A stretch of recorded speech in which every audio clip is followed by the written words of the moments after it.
Today we're taking a look at these hand soaps from Loveray. Really like these a lot. You get a whole variety of hand soaps. I'll show you all the different flavors that you get, or scents rather. So this is what they look like right here. You're gonna get 8.7 ounces. They're gonna come in a box just like this. So these are all the different ones you get. You get the black cherry, the citrus, the pink grapefruit, honey almond, lavender, lime, ocean bliss, fresh orange, vanilla. I really like the fact that you get a variety of these, and this is how they look right over here. So they're gonna come packaged, wrapped, really nice. I had it, and I thought maybe that some of it would spill or anything, stuff like that. It did not spill at all. Each one of these come in an individual bag as well. And one of my favorite parts about this is each one comes just like this.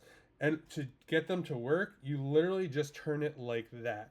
With a traditional hand soap, you're trying to pump it, trying to screw it, and do all that stuff. You literally just turn this over just like that, and then you can put it in your hand. You see, you got some nice foam right over there. This stuff smells really good. This right here is the lime one. Like I said, you get all different flavors. You have orange. I can't wait to try all these. We've been using this one, and it works really well, and I absolutely love it. So if you're looking for a great variety of hand soaps that look really well, are easy to open, come out really nice, definitely check these out.